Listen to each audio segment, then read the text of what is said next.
CURES is sponsored by Wheeler Health's Better Choice program. More at wheelerhealth.org. Helping you lead a healthier life. This is CURES. Welcome, everyone, to the CURES Show, where we explore the cutting edge of wellness. Did you know that 1 in 8 women have a lifetime risk of being diagnosed with breast cancer? 1 out of 8 women. I'm Kara Sundlin, and we love to talk about the cutting edge of wellness for our body, mind, and spirit. Today, we're talking about holistic breast health. And joining me now is someone who's an expert in this, board-certified naturopathic physician, Dr. Artemis Morris, and she runs the Artemis Wellness Center down in Milford, Connecticut. I know you've treated many women, both for prevention and women who have been breast cancer patients, with complementary holistic care to whatever they might be going through. Absolutely. I've been honored to work with oncologists and also to do a lot of work on prevention and empowerment using lifestyle medicine, which is very effective, especially for breast cancer. Yeah, okay. So it's really interesting. We're doing this, of course, because October is Breast Cancer Awareness Month.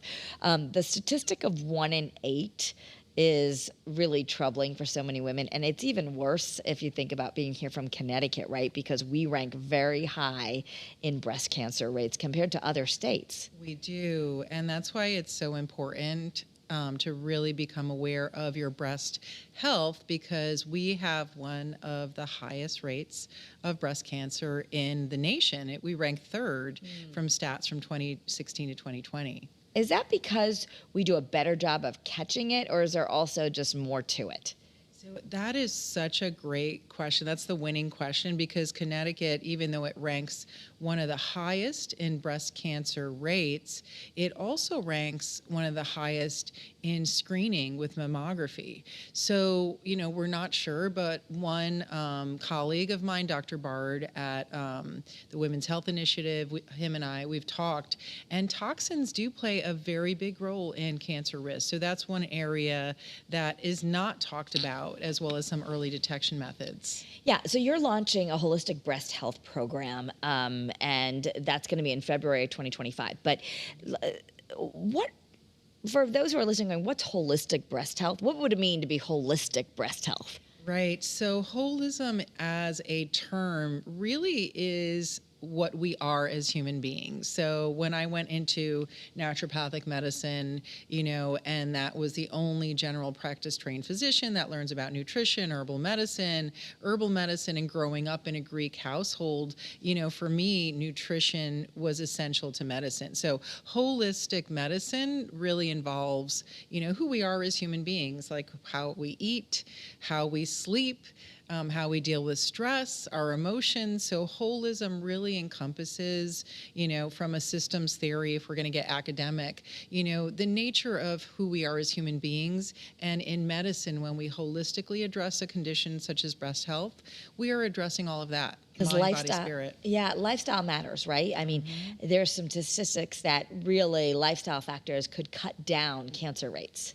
Yes, in particular for breast cancer, there is research showing that in terms of genetics and familial factors, it's less than 30%. So that means 70%, actually over 70% of our risk for breast cancer can be due to these lifestyle issues: diet, exercise, stress, environmental toxins, all of these factors that we would like to address in our breast health program. So rather than feeling overwhelmed, you want to empower people about what they can do. So what would be step 1 to reduce those lifestyle risks?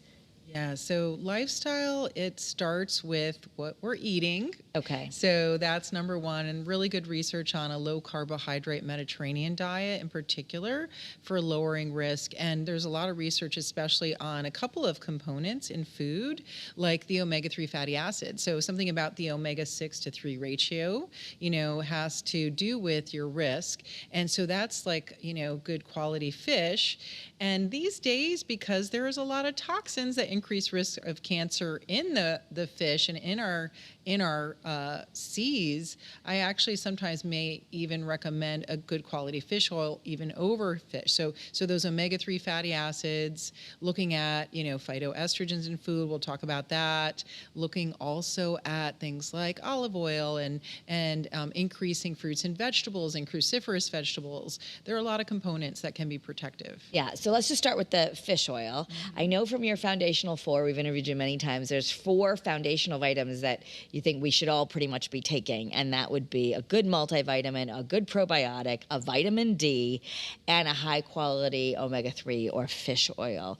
And I know you can go to ArtemisWellnessCenter.com, you've got a link there, but when people are getting a high quality fish oil, I think one of the consumer brands that you seem to be okay with is Nordic Naturals, but you don't want to buy just a random fish oil. No, it could be worse. No, absolutely. Yeah, quality is key, because there's also a study that just came out by BMC Cancer Journal that showed that inflammation was one of the factors that was tied into breast cancer risk, and the wrong kind of fish oil, a poor quality supplement actually can increase your risk, because it would have toxins in it, which increases the risk, and it could also have inflammatory oils. So if you go to ArtemisWellnessCenter.com, you can even drop down under the supplement menu and see, join and see the brands that I recommend. So we got to think about weed and seed. We want to weed out the toxins, weed out the bad, stressful behaviors, maybe not sleeping or going through drive-thrus too often or that kind of stuff. So we'll get into some of the foods that can help, but let's first talk about what do we do with the foods we can add in. Kind of more fun to say, let's eat more of this, and then we'll talk about maybe we shouldn't be putting in our diet. But flaxseed is something that you would recommend we do every day. Flaxseed, for most people, is going to be a wonderful addition to their diet. Now, you want to get organic in general, and we'll talk about what to avoid. We have that in the detox program that we've talked about before. So flax seeds are high in fiber. They're also high in vegan omega-3 fatty acids, and they also are a source of phytoestrogens. Phyto, from the Greek word meaning plant. Okay. I couldn't resist that one. It's a plant estrogen. So basically what that does is it helps to reduce the xenoestrogens that we get in through toxins in our environment, through plastics, and it can also gently boost some of that natural estrogen response. Okay. So it would be a really good one for prevention. Especially women who are facing perimenopause and menopause, their estrogen is going down. Flaxseed can be great for that too, but we don't want the seeds, right? We want the meal. It's already been crushed, right? So the reason I recommend not the whole seeds, that it should be ground, is because that increases the surface area. You're going to get more bang for your buck that way. Okay. Yeah. So the other phytoestrogens, if we want to eat food, they're going to help boost your estrogen and balance your hormones in general. Cruciferous vegetables? Yes, cruciferous vegetables are important for anyone, because we are bombarded on a daily basis with toxins, as we've talked about, including these forever chemicals that are found on like our clothes, it's found in makeup, it's found in our water, and so we do want to make sure we're helping our detox pathways on a daily basis, because how does cancer form? It forms because there are either toxins that lead to this uncontrolled growth, or it has to do, especially with hormone-sensitive cancers, with these basically outside hormone influences that make that tumor growth happen. And so balance, helping our body to detoxify, so that these cancer-causing things we're fighting every day doesn't turn into something. The cruciferous vegetables help us detoxify. It is trendy right now to detox. And I know I've done your detox many times, and you might be thinking, oh, that's just a waste of money, or these powders they sell you, or this and that. And I know there's probably some bad ones out there, but you're actually a big fan, and say the new research is showing we all need to be worried about toxins, and we can't be perfect. So there's a medically safe way to detox that you find quite effective for your patients. Absolutely. And there is a lot of misinformation out there. That's why I'm so grateful to be on your show and, all this great information you're able to bring out. So detoxification is something our body does naturally. We've talked about this. But when we want to maximize our health and minimize our risk of things like cancer, like diabetes, like obesity even, it helps our metabolism. There's a whole class of toxins called obesogens that we've talked about before, right? Persistent organic pollutants. I could go on, but obesogens, just by the way, those things that actually make us store fat. We don't want that. We don't want that. No, high thank fructose you. corn syrup would be one of them. Don't want that. No, these are the no thanks. Yeah, no absolutely. thanks. We don't want anything that's going to make us store fat more. So no obesogen. But we can flush these out, and eating right is one thing, but you also do recommend, at least when you do a medically guided detox, there's some special shakes by Metagenics and other things that really kind of help flush out the toxins? Absolutely. So doing a detoxification program through a medically guided way, so this is something I've done with the Mediterranean detox that we've talked about, is very important, because if your body does not have the right nutrients for phase 1, phase 2, and for elimination, to be able to get rid of the toxins, then you might be actually increasing them and doing a disservice to your body. So doing it in a medically guided way with, medical food, nutraceuticals that are high grade, it's really important. So that's kind of the gold standard. You could do I encourage you to go to artemiswellnesscenter.com, follow Dr. Artemis on social media, because you'll let people know you do this seasonally usually.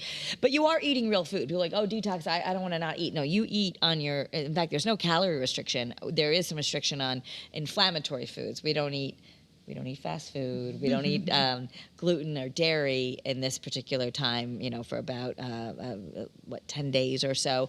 But you eat a lot of Mediterranean food, the food that you would have grown up on in your grandmother's land of Crete, of Greece, of places where they don't see as many cancers and diseases, right? Exactly. Yeah, that was one of the earliest research on the Mediterranean diet really showed, this is actually where my family's from in Crete, the lowest rates of all-cause mortality, the lowest rates of cancer, the lowest rates of heart disease, and we do have a heart health program too. So now I'm, going into a breast health program because it's a very natural part of how the Mediterranean diet, especially a low carbohydrate Mediterranean diet based on real food, based on helping to eat things like greens with olive oil and lemon juice, help your body to naturally detoxify, which really reduces the risk of disease. What about those detox teas? Like I've got the traditional medicinal detox tea, it's got dandelion in it. That's something you recommend. But what about when we're drinking detox teas? Does that help? It does help. Yes, tea is an essential part of the Mediterranean diet.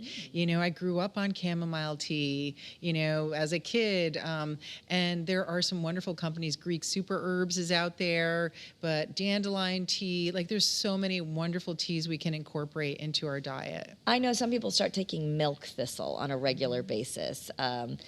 Before, I know you're not big on just, let's just do this or take that, but taking a milk thistle supplement, can that help?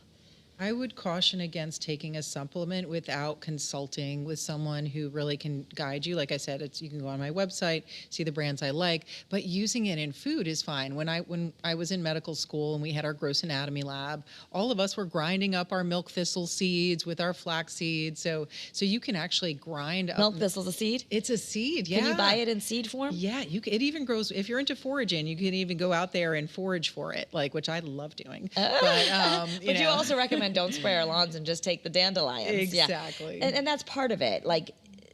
Because of you, I don't do the chem-lawns and stuff anymore. But that, you said just anything we can do to not be intentionally putting chemicals all around us. Yes. Even cleaning? Yes. I mean, don't stress, because stress is horrible. It increases the risk of disease. But we are in a time where we have a choice. Our rates of chronic disease are going up. in terms of breast cancer risk in particular. Toxins play a big role, the endocrine disruptors. And the more toxins and chemicals we use, the more forever chemicals are persisting in our food and environment. It's a feedback loop. So by us choosing more organic foods, less toxins in our food, we're actually making the choice and having a positive environmental impact as well. Okay, this is just a random question. Some people don't want to give up their bleach. They'll get their Meyers, their lemon verbenas and all that, but they're like, I need the bleach for the bathroom. Is bleach okay? I use a little bleach. I Okay. don't think bleach is like an old school. Like, Bleach is okay. We're Grandma not- used bleach. Yeah, Grandma used bleach? She used vinegar too, but I Grandma know. has Like some sometimes bleach. you just need the bleach. Yeah. And I'm like, is this Yeah. really bad? Okay. Yeah. Okay. So, I actually like some of the natural products. I think they smell better than the horrible, like really chemically ones anyway. So I'm trying to make an effort. I have a teenage daughter. There's so many endocrine disruptors. We know girls are going through puberty earlier now. We are seeing breast cancer rates go up. So we also want to avoid as much as we can. If you're not going to do a medically guided detox, you can eat all those little vacuum cleaners like Brussels sprouts, broccoli, add in some flax. You can just, change your diet. But what about all the plastics and things like that? Is that a big problem?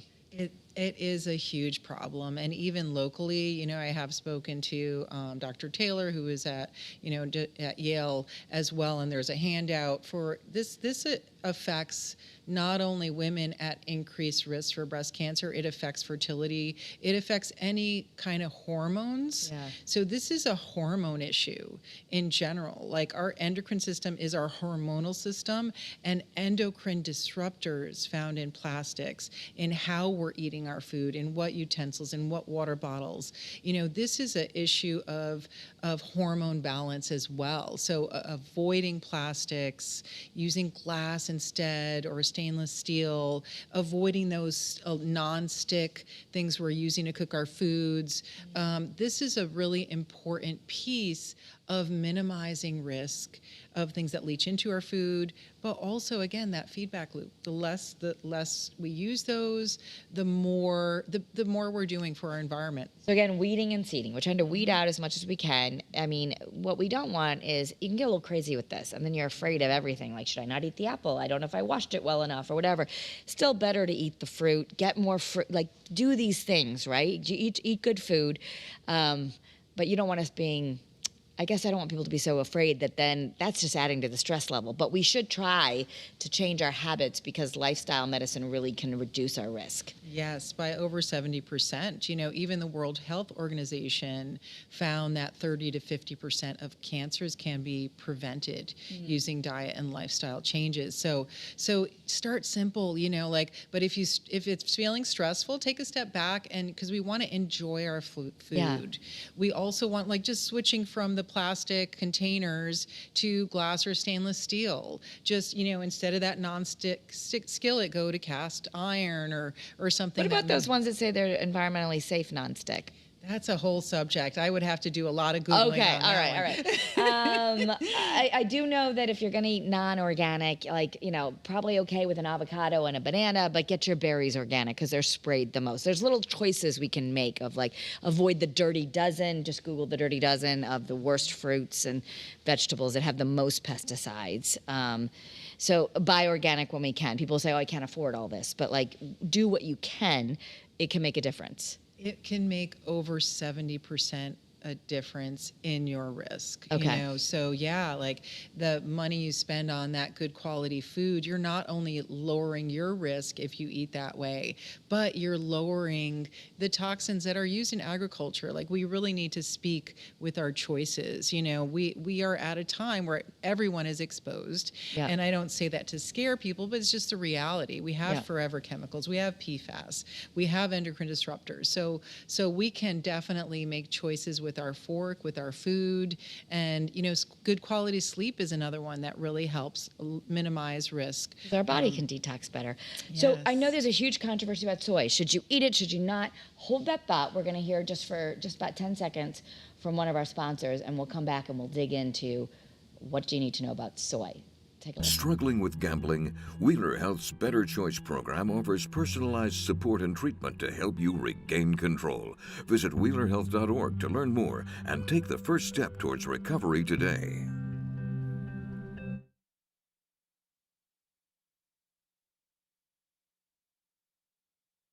Artemis Wellness Center. I just want to make sure everyone could hear me. I thought my mic might have cut out. Okay.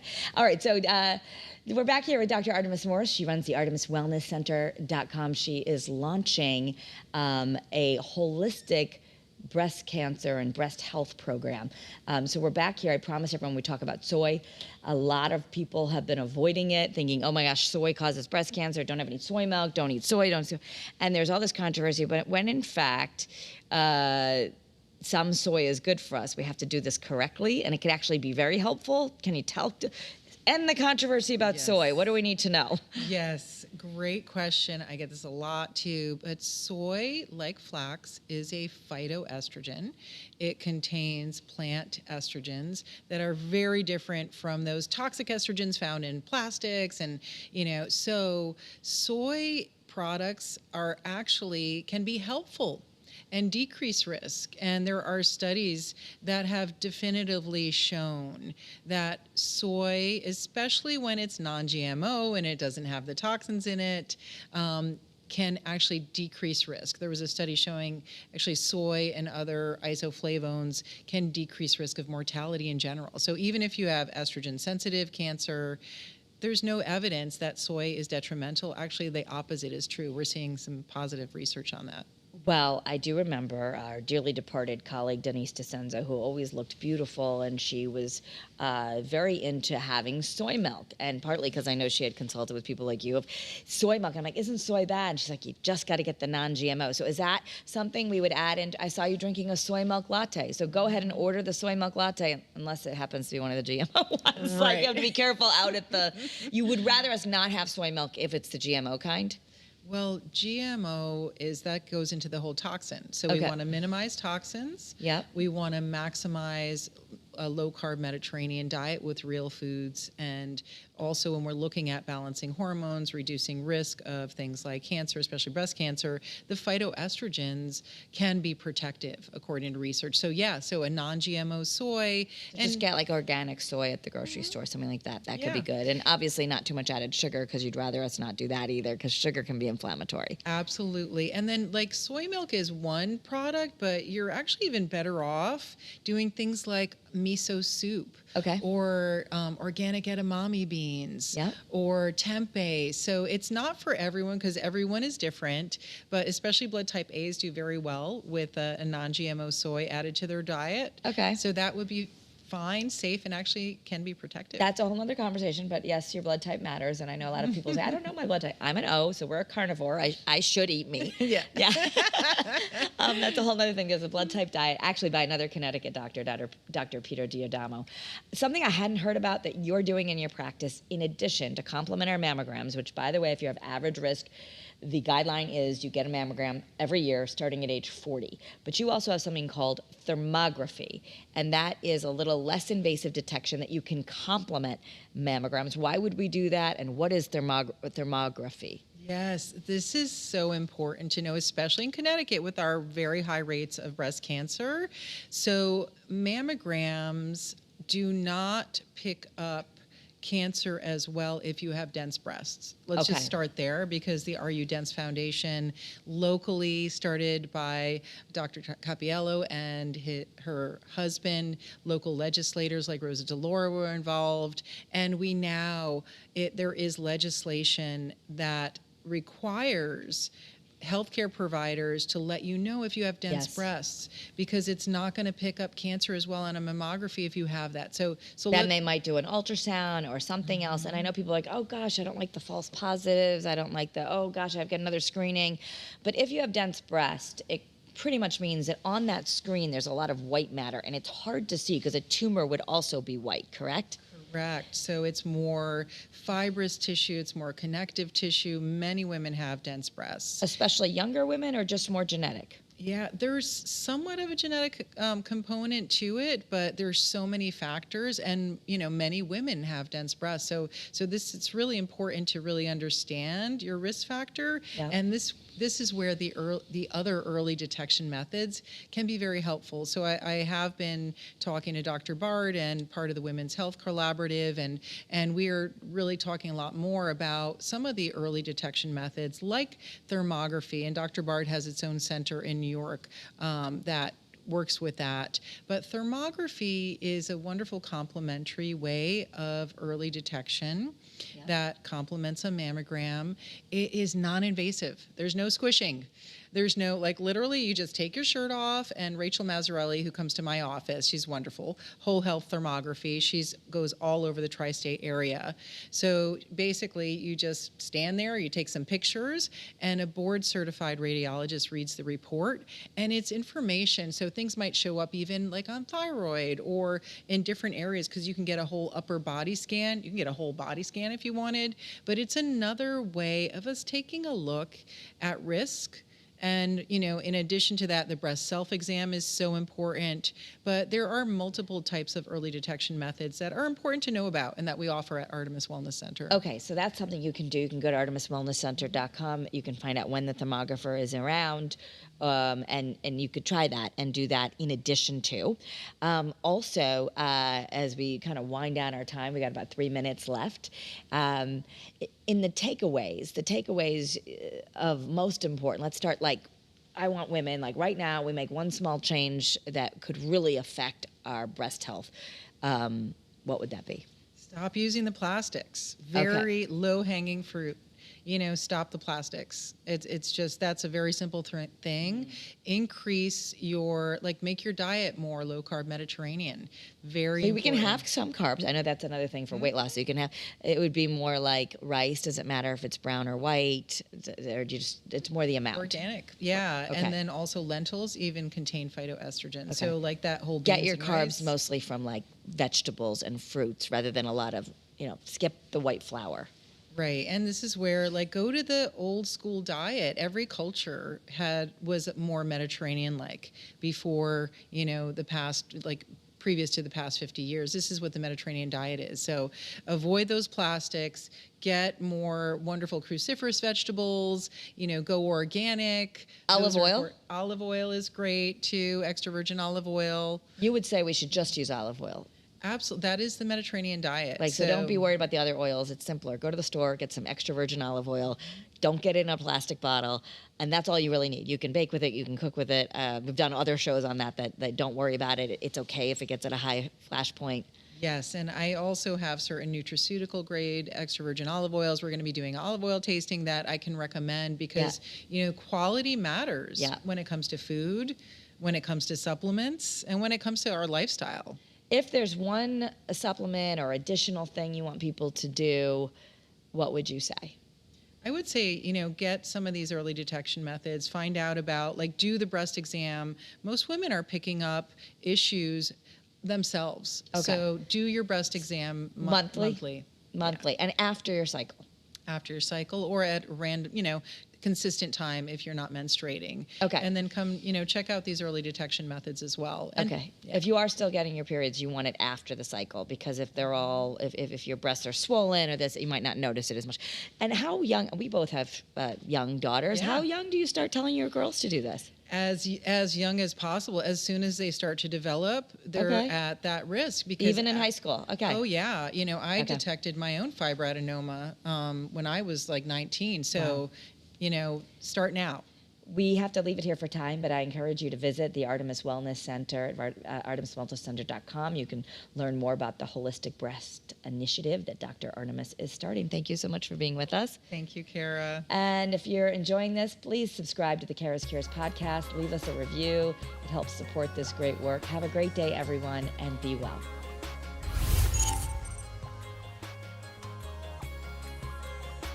CURES is sponsored by Wheeler Health's Better Choice program. More at wheelerhealth.org.